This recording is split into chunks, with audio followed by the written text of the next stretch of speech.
Hey, great to be here, Kim. Thank you so much. And thanks for putting on these great conferences. They're really beneficial. Well, you're welcome. And I'm not kidding about my mom. She is in a nursing home, but there's nothing else to do in there. But I'm like, Mother, read this book, because stop taking those calls and stop opening those links when she's on her iPad. So, hopefully she's applying it and staying safe. That's the key, I guess, right? Well, I love that book because you did it in kind of big words, and I have somebody else that's waiting to read it. So thanks for sending me that book, which would be my father. He's going to read it next. So, and then I'll read it. So anyway, so how's everything going? You're in New Jersey, the mecca of COVID, it doesn't COVID seem like central. Yes. Yeah. Lots of cases in all the towns throughout the state. Fortunately, everybody's trying to get their vaccines. We're probably maybe 30% of the state so far. In fact, we have some employees out today getting their second shot. So we're all anxiously waiting to get that call saying, hey, you can get your vaccine, but it's very slowly progressing. It's such a strange world, my keynote speaker, everything's like wide open pretty much. Yeah. And I'm in St. Louis, everything's pretty much wide open. And it's just so interesting that we fall under one United States and that every state is different. So, sending, wishing you guys well in New Jersey. Thank you very much. I've been seeing it on the news this week. So, Scott, why don't you tell our audience, once I pass it over to you, I'll let you introduce your fine panelists today. But do you want to let our audience know what you'll be talking about and what you'll be covering today? Yeah, absolutely. A lot of people, there's a mystery about the dark web, and they're often wondering, well, is my personal information, my private information, is my company's information on the dark web? So we're going to dive into that a little bit further and hopefully help people understand that a little bit more and get a little more insight. What in the world is the dark web? Learn a little bit more about identity theft and some of the legal challenges and things there too. So certainly look forward to a great discussion with the panelists, but also having some interaction with the audience. So certainly we welcome that as well. So for all the viewers out there, and there's many of you out there, I think there's about 200 viewers right now. Please, I know during the keynote session, they didn't start coming out of the woodwork until we were almost at time. And the way this virtual platform works is it's not like live events. It mandates when we're done. It just shuts us off. So please put your questions in early. Scott has the chat room opened up and he would really like your interaction. So I encourage everyone to participate in this panel session because, we would love to talk to you and we'd like to hear from you. So please join that conversation. With that being said, Scott, I will send it over to you and your panelists. Great. Hey, thanks again so much there, Kim. And let me just introduce in brief the panelists. At the very end of our discussion, we'll pop up their pictures, a little bit more mini bio, and also their websites in hopes that you could reach out with them and have some conversations with them and talk to them a little bit further.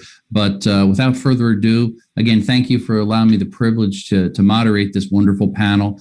We have the President and CEO of ID360, James LaPiedra. He's going to be joining us.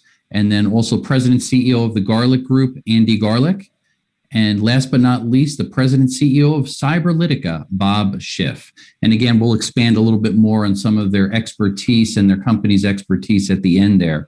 But just again, as a reminder, if you have those questions, feel free to shoot them over on the chat and don't be afraid to send us the tough questions. And no question is a stupid question. We'd love to hear from you and interact with you. And then again, let's set the stage to get this conversation a little bit more underway.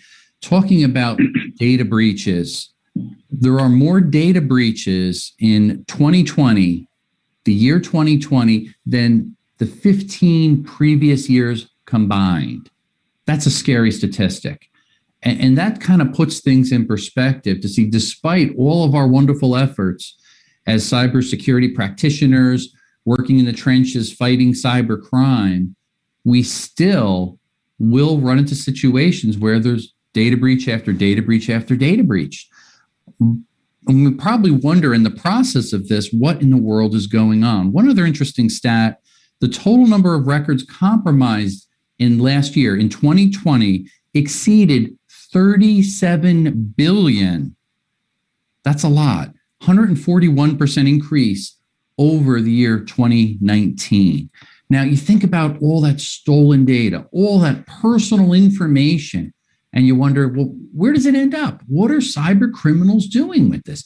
And that's a nice lead into the topic about the dark web. And let's unveil this a little bit so it's not so mystery in our mind there. So first of all, where does all this stolen data end up? Most of the time it's on the dark web. So let's maybe break it down a little bit. Let's start off maybe the discussion. We could bring in Bob Schiff, again, CEO of Cyberlitica, who really has a deep understanding of what this mysterious dark web is about. Can you help us maybe break this down a little bit, Bob? So from maybe even in layman's terms, so our audience can understand it, what is the dark web? Well, thank you, Scott. Thanks for the introduction. And just going back on one of your stats that you just talked about, if you think about the 37 billion records that were stolen, if you think about it, there's only 7.5 billion people on Earth. So when you think about those numbers, they really are staggering. Yeah. And as you did mention, it typically does wind up on the dark web. So what the dark web is, in layman's terms, if you think of the dark web as an iceberg, a big iceberg, and we're kind of the Titanic heading towards the iceberg, the tip of the iceberg, or the surface of the iceberg, is really the internet that you and I use every day. That's where we Google, and that's where we interact. That's where we do our Zoom meetings and everything else that we do every day. That's only 4% of the actual internet. So think about it. It's 4% of the internet. And there's so much information out there. If you go one level below that, below the surface, they have what they call the deep web. The deep web, basically all that means is a bunch of unindexed pages. In other words, Google can't find you. And to give you an example of what that really means, we just redid our website recently. We wanted to test it with our employees and some of our clients. So we didn't index it. So people can take a look at it. Google didn't know it was there. You couldn't find it. But our employees got to see it, and we made changes. So basically, there's no special software needed to go into the deep web. Just use your browser, and you're on, basically. Now, the dark web, that's a whole different story. That's the deepest part of the iceberg. And that's where all the bad stuff happens. So there's a breach, and as we know, there's a lot of breaches. The bad guys want to monetize what they just stole. So what they do is they put it on a dark web, and everything goes up for sale. So no matter what it is, what they stole, they need to monetize it. Why would they steal it? And the dark web is basically the world's darkest, ugliest, largest marketplace on Earth. I call it the darkest place on Earth, and basically that's what it is. So in a nutshell, that's really what it is. I mean, if you think of it as layers, the bottom of the layer is the dark web, and that's where things are monetized. And I'll talk a little bit more about how it actually works and how people actually get to it. That's a great explanation. It really gives us a little bit of a kind of in our mind's eye, we can picturize it with the way you described it there, with the layers, with the iceberg. Excellent. Hey Bob, back us up. How did the dark web come about? Where did it come from? Yeah, well, as all things that the government does, the government actually developed it back in the 70s and 80s and 90s as a way for spies to communicate with each other around the world. So that was the original intent of the dark web. You need a special browser. You couldn't, something that was encrypted from end to end. So it really started with the government, as a way for spies to communicate. Then in the 90s, early 90s, I guess, they opened it up to everybody and anything. And that's when things went wild. So it's government sponsored, and, they opened it up to the public. And then, as anything else, it went bad pretty quick. Yeah. And that's fairly common. I guess we've seen a lot of developments that maybe start out through the government. I think about the GPS satellite network and other things, and then it becomes kind of used publicly and accepted and becomes widespread because of the cost sometimes just to develop different technologies. Pretty interesting. Now maybe let's break it down a little bit more, Bob. And what are some of the specific things as far as information if we were to go down on the dark web? What are the type of things that we're going to see? You mentioned it's kind of in many cases, maybe the wording is a cesspool of a lot of negative things that are not helping society. What are some of the specific things that you guys have uncovered and have seen firsthand? Sure. The short answer is everything is out there. So everything from medical records to company credentials to passwords, usernames, stolen IP from companies, stolen source code, personal information, names, addresses, phone numbers. Facebook was just breached, as we know about recently. 500 million people's information is out there now. In this particular breach, passwords were not part of it, but they were on the prior breach of Facebook. But phone numbers, addresses, conversations you had with your friends, it's all exposed, right now. So the short answer is really, you name it, it's out there. You can buy books on how to kill somebody. I know Andy's favorite topic is the Albanian hitman. You can get hitman services, on the dark web on how to kill somebody. Drugs, guns, illegal guns, child pornography, just horrible, horrible things. But having said that, there are some things that aren't so bad either. But 95% of it gets ugly pretty quickly. Wow. Yeah. So it's a pretty diverse set of things out there. Hey, we just got a chat question that came over, and maybe I'll just read it verbatim, and anybody wants to jump in there. They mention here, or ask the question, do you feel that it's something of a strategy or at least a desirable outcome for certain companies to intentionally breach personal information in an effort to reduce the need to continue to protect it because it's been leaked so many times? Interesting thought. Yeah, the answer. I don't think that's a very good strategy. In one respect, is that leaking information, you're assuming that the same people are going to have access to that. So if you leak that information, it could be somebody of a much deeper skill set that gets hold of that information and can use it in many different ways. So you don't want to be responsible for leaking personal information. The goal is to protect it as best you can, because if it gets out, you don't know who's going to get access to that information. Yeah, and if I could just say something too, the information is very inexpensive to buy. Just to give you an idea of some highs and lows, I could probably buy a password for about 2 cents.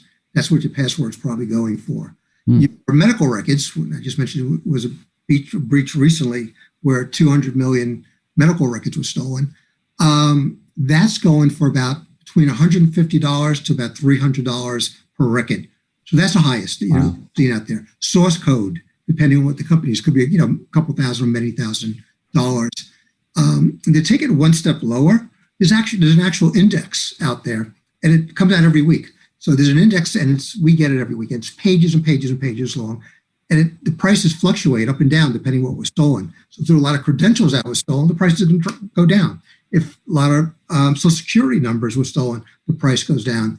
Social Security number, till recently, was going for about $1.50 per Social Security number. Now it's going for about 50 cents. So the price got driven down because of all the breaches. Amazing. Yeah. And one other chat question or comment came up here. I'm just going to read it off here. It's an interesting point. Is it the time to think about some other form of identity?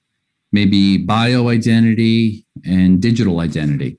And that kind of gets into some of our thoughts. I don't know if anybody wanted to take an initial shot at that before we dive into some more of the stuff with identity theft and things like that in the questions to come. Feel free. Well, I think one of the. I think that. Go ahead, Andy. Jim. Yeah, I think that right now our identity is tied to our personal identifiable information. So with that, we gain access and privileges to certain services, benefits. That's our passport. But if you change that to a bio identity or digital identity, that as well can get compromised. So it's really not a matter of what your identity is; it's how well you can protect it. Mm-hmm. Yeah, well said there. Yeah, that's a good point. Nothing is 100% safe either. We do want to keep that in mind. It's not. If I could just jump in on that piece of it. I was involved with some biometric companies early on, and a lot of these biometric companies don't store your fingerprint in your Facebook as a fingerprint in Facebook. They kind of chop it up like a puzzle and scrambled, much like, encryption. And it's encrypted. So although a lot of people are a little nervous about that, if it's done right, it's not a bad way to move, especially with COVID and passports coming out, whatever they're calling this new COVID identification system. So although it doesn't sound safe, it could be safe. But again, to be determined. Yeah. Now thinking about, there's so many different types of cyber attacks out there. And we think about, DDoS, distributed denial of service attacks. There's ransomware, stolen credentials, credit cards, identity, medical records, as was mentioned there. Maybe we could direct us to get some thoughts from Andy there. What are some of the most common cyber attacks that you come across, Andy? And again, most of this stuff that does end up on the dark web. What are the real common ones where they're really prevalent today? Yeah, actually, one of my standing jokes is that the most problems in data theft are between the keyboard and the chair. Mm-hmm. It's human error. You can have all of the systems up to speed as much as you can, and if your employees aren't on top of things, you're going to get attacked. Right now, particularly in the last 6 months, I would say the biggest threat that's happening across the country and across the world is ransomware attacks. And ransomware attacks, you even if you're a small business or just a person at home, you think, well, no one's going to be interested in me. They're going to be interested in the big companies, the big banks. Not really, because the big companies are usually investing in protection. The small companies are not. And if your data gets encrypted, you can't get to it, and maybe they only want $5,000. You might think it's a small amount. You do that over thousands of companies, and you've made a pretty decent profit. So in terms of malware, ransomware is probably the biggest risk that's out there right now. How does most of this malware get onto your systems? So what you or one of your employees got phished. At least 90% of the attacks that we see, particularly for smaller businesses, come through some kind of phishing attack.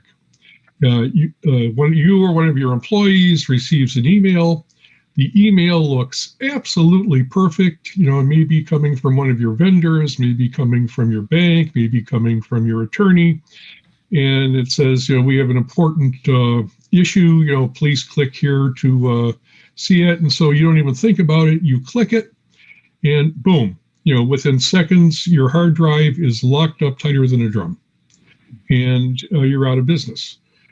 The bigger problem too is that most small businesses, I would say probably over half of small businesses do not do backups. Mm-hmm. So, there's no way of recovering that data if you don't back it up. If you pay the fine, will they unlock it? Maybe yes, maybe no. That's the other issue. In the past, other kinds of malware we've seen, one of my favorites are Trojans. And so let's say that you see an opportunity to print coupons to go to the grocery store. So you click on it and it says you have to download this app, which lets you access the coupons and print them out. And you do, and yes, the app works. You can access the coupons, you can print them out, you can get your orange juice at 50% off. But in the back of that program is the malware that is usually logging every single thing that you're doing. So let's say the next thing you do is you log on to your bank to check your balance. You enter your password. That software is grabbing everything you typed and it's passing it back on to the bad actor. Do antivirus programs catch this? Sometimes. The problem is that the bad actors are always one step ahead of the good programmers. So you really need to be aware of what's out there, and you really need to train yourself and train your employees to be aware of how this stuff gets on your computers, gets on your networks. You bring up a great point there, Andy, thinking about that, and I guess the term is typically used as keyloggers, which is kind of really a strain of malware that is recording every keystroke that you make. What can you do to counter that? Well, certainly you can use an anti-keylogger, which basically every keystroke you hit, it will encrypt it. And that way they can't steal your personal information, to your point, and it ends up on the dark web. One question that was just thrown over was, can blockchain help in any way with this, protecting our personal information and identity? We hear a lot about blockchain, and there's a lot of mysteries surrounding it. But any comments there that in a general sense or a higher level, is blockchain being used effectively to help counter some of these problems and these threats? You know, it's a very good question. I'm going to throw it back to Andy in a second or two. But I do think that blockchain will help. You know, the way blockchain is set up, and most of us don't really know all that much about it right now. I've been doing a lot of research because we're starting to use blockchain. And I really do think that's going to help, but it's going to take a while before, you know, companies adopt it, and companies like mine or cybersecurity companies, you know, adopt the technology as well. But no, I think that will help, but it's going to be, you know, a while's out. Do you agree with that, Andy? Yeah, but yeah, right now, if you want to understand blockchain, think of it as a distributed ledger. That's the best way to describe it. So let's say your company, you know, maybe you're using QuickBooks, all right? And so you have, you know, different modules in QuickBooks, and they all come together in a general ledger, and that's how you run your financial reports or whatever. Blockchain is simply a ledger that's on the web that everybody who's part of that chain has access to. Now, you can block out certain pieces of information, but the idea is that if you put something on the chain, A, it can't be changed because everyone will see that it was changed. And two, because everybody can see it, there's a certain level of security. You know, that's why it's, you know, valuable in keeping track of virtual currency like Bitcoins. The other benefit of blockchain is, well, it's all both a benefit and a problem, is that it does provide for total anonymity. You don't have to, it's like the old cartoon, you know, on the internet, nobody knows that you're a dog. And blockchain enables that. You know, can it be eventually used for security? Yeah, but I think we're a little bit away from that. The other thing, too, is that the bigger the chain gets, the more processing power and the more time it takes to do things. So let's say, for example, you know, Visa is a credit card provider, wanted to make it more secure by putting every transaction ever done in a blockchain ledger. That means every time someone buys a candy bar, every single point in the blockchain has to be updated. And that could take hours. That could take days. That could take weeks. And you don't want to tie that up. So there's still some number of challenges in the blockchain technology. I think also with medical records, it's benefiting because it'll preserve the integrity of the medical files. Right. Because when they're altered, and I could speak to this later, you don't want the commingling of your medical file with that of somebody that's sort of hijacked your insurance. Wanted to slip in there because I'm seeing some other questions coming over about identity theft also. Because again, a lot of times when our identity is stolen or compromised, it's sold on the dark web. Interesting stat, just analyzing 2018 to 2020, the number of identity thefts that have been reported in the United States reached 1.4 million, more than tripled. So I would think with so many services, so many companies doing so many things to combat this problem, that it would be declining. And yet here we see it's tripled over the past few years. That's pretty staggering. Maybe, Jim, you can talk to this a little bit. What are some things that happen when our identity is compromised? And can somebody do anything about it? Is there any type of checkup they can do or annual check-in or get some of these services that'll help them to make sure that their identity is preserved and not compromised? Sure. Just to expand on what you just said, these are the figures that have been reported. You can imagine that the actual number is much larger than that, because a lot of victims are not reporting it. It's become such a widespread problem. It's no longer having your credit card compromised, get it resolved. What we're finding now is victims are becoming victimized over and over again. Or the victim isn't one credit card company, it could be several hundred. So they may be cloning your identity. They're using it in different ways to get medical benefits, social security number misuse, getting government benefits, getting employment. And these are things that credit monitoring will not detect. Credit monitoring has a lot of value. But what has to happen now is individuals need to be more proactive, self-reliant, and vigilant than ever before. And to do that, you should be taking control of your identity footprint. And you should be monitoring your accounts routinely. I like that the information should be digital, not through the mail. The mail is very vulnerable to theft. But also, you mentioned the ID checkup. In my firm, we developed an annual ID checkup, and it's based on what law enforcement, my former background, as well as the Federal Trade Commission, you're allowed to see your credit report under federal consumer protection laws. You can look at your credit report. Most people are aware of that. But you're also allowed to look at specialty consumer reports, like your background report, LexisNexis, your check writing history, rental history. You should check your driver's license record, insurance underwriting. So these are important steps that I think once a year you do a deep dive into your identity footprint to see if you have an issue. May not show up in a credit report. So we have the ability to give the client access to all those request forms. We make it easy for them to do once a year. And also we put that together with a monitoring program with a real recovery solution. So it's 360 degrees of protection.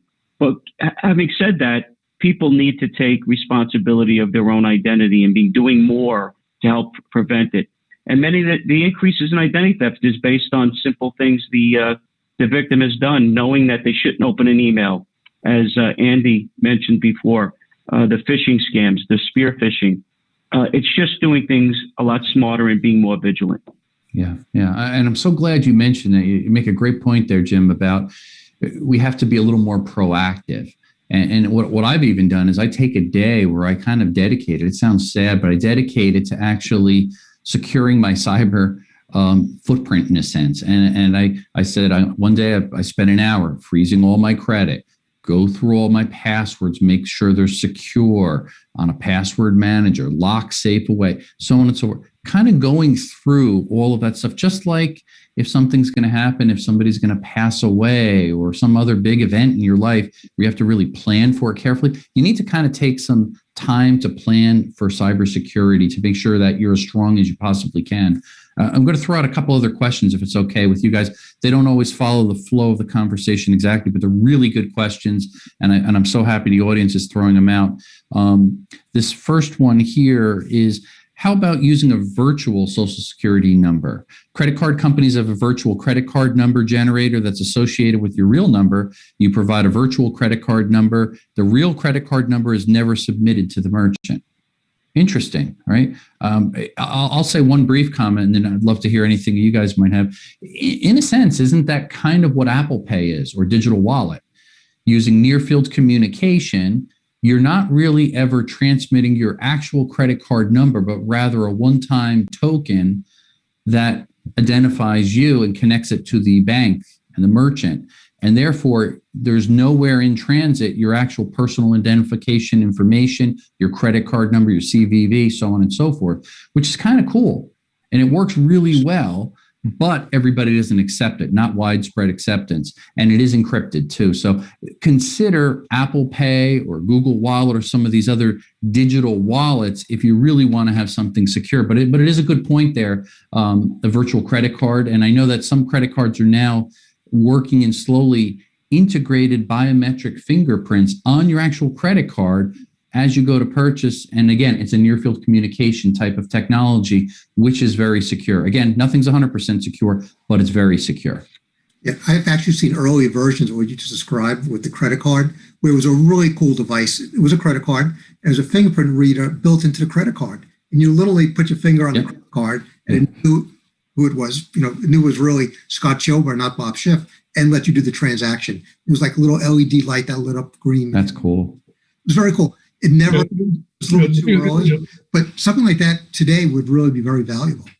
Yeah. The question is also referring to doing that with Social Security numbers. And, because even though by law it's not supposed to, the Social Security number has become our national identification number. The problem with that, I think it's a great idea. The problem with that is that, we're talking about the government. And I guarantee you, the government's systems are still back in the 60s. Yeah, some of these systems are 50, 60 years old.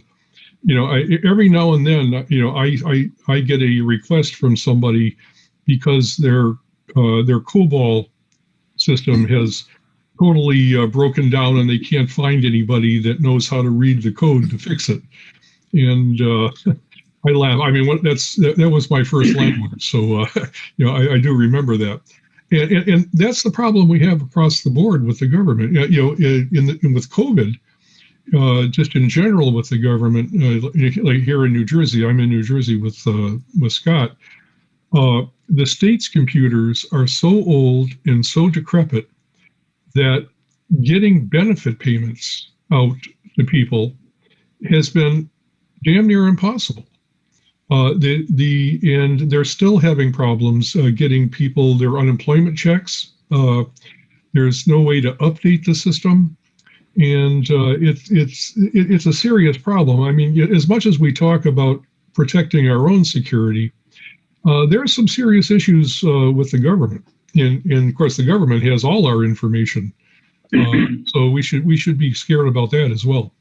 Yeah. So I guess it really puts the onus on us that we need to do the best we can to protect our personal information, because others may not have that same vested interest. Two more questions I'm going to throw out there because it lends well to our conversation here. We talked about ransomware before, and the question is there a trend of getting attacked via ransomware again after you've paid the first time? So again, you're a victim of ransomware. You acquiesce and say, all right, I'm going to pay the ransom. Here's X number of Bitcoins. You get the key to decrypt your data. Am I going to be targeted again? Does my name go onto another list? What do you experts think here? Yeah, I can tell you from experience that we've seen, the answer is yes. I mean, okay. that's the sorry, audience. That's the truth. Yeah, I mean, it can happen. Stuff happens, right? But believe it or not, these bad guys have rating systems, and almost like an Amazon type of thing, where you're rated on your transaction. So if you see someone is rated very low, you probably want to do business with them. If they got a lot of likes or whatever, 4 stars, 5 stars, like your book, that most likely, you may want to deal with them, but there's a high probability that you could get it again. Right. So it's a business arrangement. Totally. Yeah. And one other thing is that hopefully that the victim has corrected the vulnerability that had them exposed in the first case, and also that they've taken steps by backing up their data and doing things a little bit smarter, so the impact won't be as their first experience. Yeah, and I'm glad you brought that up, Jim. And it was mentioned before, but let's really emphasize that for all of our audience. What can we do? Sometimes it's hard to prevent a ransomware attack because it's the innocent employee that clicks on a phishing email that dispenses this particular strain of malware. Next thing you know, it's infected your network. But if you're being proactive and taking regular backups of that important data, be it your IP, personal information, client information, at least you have a choice. You can now not give in to the cyber criminals, but rather go to that backup and restore systems and problem solve for the moment and business as usual. But you can't even choose that if you don't do regular backups. So that's something in your control, in my control, that can make a big difference if we are victims of ransomware. So again, just something to think about. There's a simple, there's a number of very simple steps everybody should be taking. If you're not running an endpoint security, or we call it an antivirus program, do so. There are Malwarebytes, not just to use a vendor, they have a free program, which is pretty decent. Other programs are very reasonable. They're up to date more often. As we just noticed, securely back up your computer every day. There's a number of cloud vendors that are very, very reasonably priced. It backs up your computer at night. It's encrypted in the cloud, and you have availability of your data. Most people at home, are attaching to the internet wirelessly from a wireless router that their ISP gave them. We call these SOHO routers. They're toys, right? Trust me, your ISP is not spending a lot of money giving you a router, a wireless router. If you're really serious about security in your home, you need to upgrade your wireless router with one that has a managed firewall in it. Like SonicWall has a very good router, for a couple $100 that comes with a firewall that really secures your home. Use a virtual private network every time you connect to the internet. That creates an encrypted tunnel between your device and the router and wherever you're going, so that even if it is intercepted by somebody, all they're going to see is gobbledygook. Change your passwords regularly. Make them complex and change them regularly, and don't use the same password for every single thing that you do. Once I get it, I can go anywhere with it. Get yourself trained. There's lots of, our companies all provide training. There's free training that's out there. Make yourself aware of what are the risks and make sure you don't get phished. You take all of those steps and you're going to harden yourself against bad actors far more than anyone else in the country who's not taking these steps. One last thing I would add to that, Andy, is a password manager. Get a good password manager. Yeah. It's not 100% that it's, will protect you, but it's a lot better than having it written on a piece of paper or using the same password over and over. And there's some good ones, And it's a really good point too, because it kind of enacts cyber discipline. It forces the strong password. And that's what's really important, I think, there. Another great question. We're getting pounded with questions, so I hope you guys can work with me on some of these. This is a really good one. What if your personal information is on the dark web? What can you do? Excellent question tied into this topic. Yeah, that's a really good question. I'll give you the short answer. Nothing. Not really. If your password is, absolutely positively change passwords, as much as you can. If your phone number is out there, if your email address is out there, if your password we just spoke about, whatever information is out there, just be aware that it's out there. You can't go on the dark web and change it. Once it's out there, it's out there. It's being sold and resold thousands of times. But the areas that you could button up. Again, if your IP was stolen, make sure that you change it and put it someplace where they're not going to get to it. Unfortunately, once it's out there, it's there. Just be aware. The key is to be aware. We'll let your employees be aware that information's out there so they don't get a phishing email. And as Andy mentioned before, some of these phishing emails are so sophisticated, you never know it came from a bad guy. Yeah, some great points there. Excellent. I think that we're all aware of the number of breaches that have occurred. So I think it's safe to assume that all our information is on the dark web, and that the thing to do is to assume that and take the steps necessary, like I mentioned, to be proactive, vigilant, and self-reliant. Yeah, excellent points. I'm going to throw out another question. This is again from somebody tuning in. How can we best protect our personal digital information at home? And how should media on storage devices be encrypted so our heirs can retrieve data when needed. Anyone want to take a shot? Do you want to take that one? Yeah, I could start. Well, one way best protect our digital information at home, one of the biggest weaknesses, and I've seen this firsthand and experienced it and talked to a lot of people, is when we have data that moves from one platform to another. What do I mean by that? We're working at home on our desktop and we have a file and we want to now move that to work and pull it up. What do we typically do? If we don't email it to ourselves, we tend to put it on a USB stick. So what can we do? We can buy very affordably a USB stick that has full AES 256-bit encryption. It's what the government uses, hard to hack. It's got a simple keyboard on it where you enter a PIN that only you know. If somebody else tries to enter that PIN, then they can't guess it. After so many tries, it wipes itself. So that's one way we could move data very affordably. And there's dozens of companies that make these. They go between PC and Apple products. You don't have to load drivers or anything else. They're small, they're affordable, and they are secure. We have to balance trading convenience for security in that particular case. I personally use it, and some of the drives are huge. I've got one that's 3 terabytes. So you can even use that if you want for backup. As long as you have patience, plug it in there and take critical files, IP, personal information, back it up, take that and lock it up in your safe. Right. It's a nice, effective way and a good balance between moving files around. So that's one particular way that we could certainly do that. It's keeping it encrypted. And go on Amazon, you could do a search. And there's dozens of companies that can certainly help you there, providing those type of drives. I use them all the time, or certainly reach out to me. I can share with you what I've used personally, what works really good. Yeah. And just to follow up on that, Scott, I think that if you do that, let someone else know what the password is. So I had a situation recently where my uncle passed away of COVID, trying to find his information and his passwords were a nightmare. Yeah. So let someone else know, your spouse, your neighbor, not your neighbor, someone, a relative, whomever, let them know what the password is, because in case something does happen to you, your backup is your backup.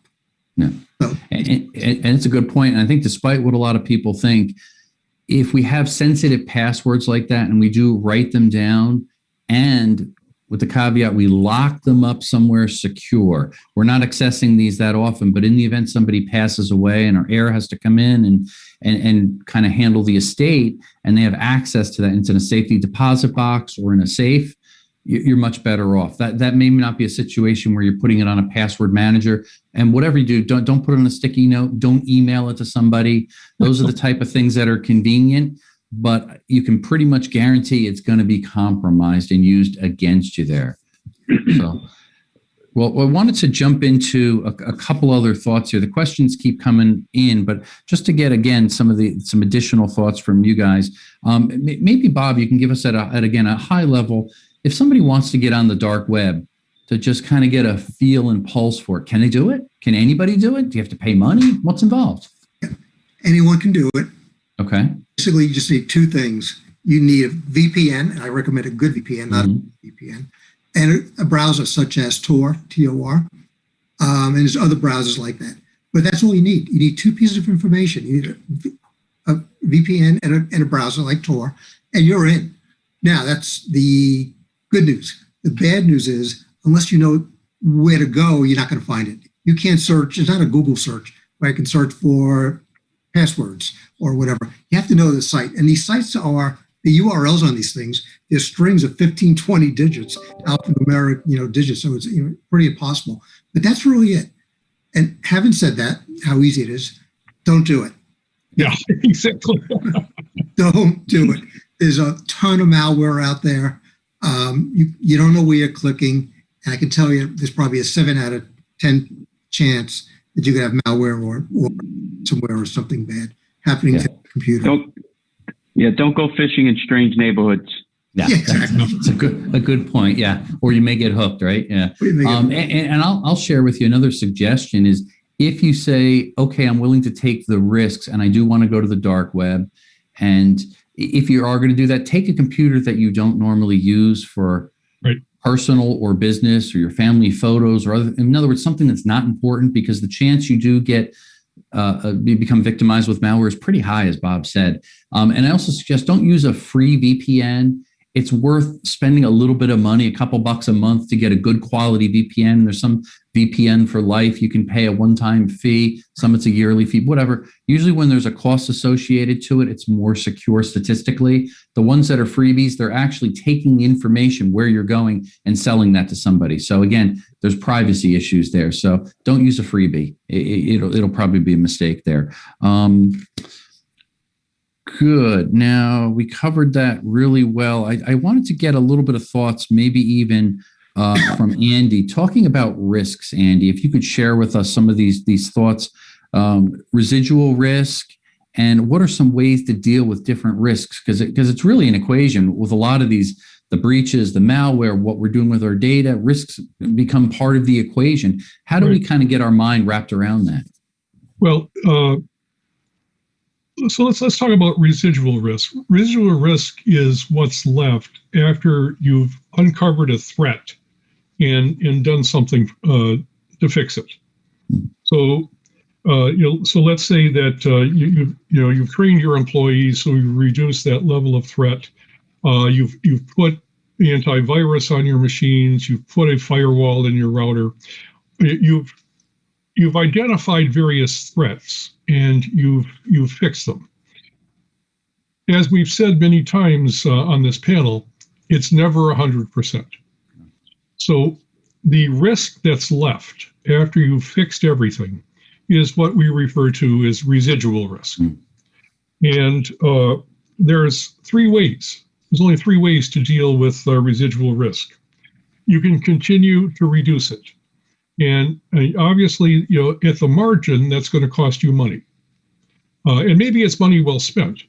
You're beefing up your infrastructure, hiring talented consultants such as us to come in and help you out. But the closer you get to the margin, the more it's going to cost you. But you can continue to reduce residual risk. The second way to do it is simply avoid the risk. Like, for example, we were talking about going on the dark web. How do you avoid the issues of the dark web? Don't go on it. Well said. And as all of us do. I mean, as part of our business, we do have to keep abreast of the dark web. Mm-hmm. I have a dedicated laptop. The only thing I use that laptop for is accessing the dark web. There are no programs on that laptop. There's no personal identifiable information on that laptop. As Bob said, there are two things: a VPN and a Tor browser. Yeah. And so if anything happens, I can always wipe the laptop and start over again. I'm not going to lose anything. But so the second, they'll avoid the risk completely.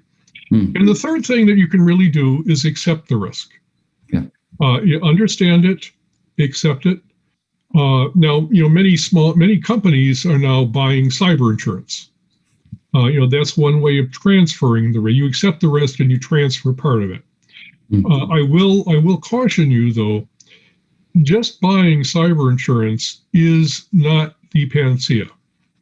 If you don't do everything correctly, if you don't follow the governmental regulations in your state, if you don't follow generally accepted practices in hardening your infrastructure, even if you do all of that, let's say you have a policy in your company that says you have to change your passwords every 90 days. I recently had an instance where a company got attacked. It cost like millions of dollars. And they put in a claim in to their cyber insurance carrier. They sent an investigator out, and the investigator found that one of the employees had not changed their password for 120 days, even though the company had a policy saying they had to do it every 90. Mm-hmm. On the basis of that alone, of not following the company's own policies, the insurance company denied the claim. Wow. So, just saying that you've got cyber insurance and you're covered, be careful because these companies are not in business to pay out claims. Yeah, that's true. If they don't have to. So you still have to implement best practices. That's the bottom line there. Yeah, exactly. Very, very important. Yeah. We have time for just, I believe, one more question. And I wanted to direct this maybe toward Jim, if that's okay. Again, interesting stat that I came across. 1 in 15 people in the U.S. will have their identity stolen. Half of the victims don't even know it. So now we talk about these things, that credit card fraud, account takeovers are the most common things, that forms of identity theft that we're probably most of us are familiar with. Are there other forms of identity fraud that maybe are not as well known that you can maybe talk to us about, Jim? Yeah, I touched on this a little earlier. What seems to be growing at an alarming rate is medical identity theft. Unfortunately, a lot of medical records now are being stolen because they're being digitized, especially under the Affordable Care Act. There's a sharing of those files now with entities that normally that information was not shared with in the past. So their vulnerability has increased. And what we're seeing is that it's not only the risk of having a financial impact by having someone hijack your services, it's the commingling of the medical records, which could be almost impossible to unravel because of so many shared databases that have that information. Social Security number misuse. We have a lot of folks getting employed using Social Security numbers now throughout the United States. They'll use a number for 6 months, and then they'll go and switch to another number. What you should do is check your Social Security earnings history. Just go into ssa.gov and just routinely log in to make sure the earning history is correct. Because it may take a while before that catches up to you with the IRS. That's one thing you do. The ID checkup I mentioned will look at things that won't be detected in a credit report. So it's important to do those proactive steps. And we give that opportunity for our clients to do that. Identity cloning, synthetic identity theft. These are forms that are unfamiliar to most people. It's not just hijacking of an account or using credit card information. These are more sophisticated attacks where people have actually had their identities completely taken over, and someone has actually assumed your identity throughout their lives. Being vigilant with your children. If they have a Social Security number from birth all the way till the time they're 18 and getting their own identity footprint, the bad guys know they have a window of opportunity to commit fraud because many times the parents are not watching that. So you have the ability to be a parent or guardian to check your child's Social Security number, and there should not be a credit file on your child. If there is, you could be proactive and freeze that file and monitor it more closely. That's some great advice. And maybe in closing, have a question for each of you. And this is a simple one-word answer, yes or no. We'll start with Bob, and just thinking about it, setting the stage for this question kind of was the start of our conversation. We talked about identity theft, and we talked about ransomware. We talked about phishing. We talked about malware, compromised credit cards, all of these things potentially ending up on the dark web. So the question is, in line with our title, is my private information on the dark web? What do you think, Bob? 100% yes. Okay, great. How about yourself, Jim? Absolutely. Okay. Andrew? No doubt. And if you want a copy of it, call me. Excellent. And I have to concur with these panelists here. And again, I don't know if they could put up the panelist little bios there, because it has their websites on there, if that's possible there in the background. And I really want to just take a moment again to thank our audience, number one, for tuning into this. I want to thank our panelists for some excellent information there. Please visit their websites, reach out to them, ask them some more tough questions, because they gave us some great insight and great answers. And again, I thank you for the privilege for allowing me to moderate this. And first, we want to just take a second and really thank FutureCon for putting together an awesome event, bringing together great speakers, panels, discussions, and raising the topic of security to the next level. Thank you for their hard work. And it looks like Kim's joining us here in conclusion. So thanks again for attending, everybody.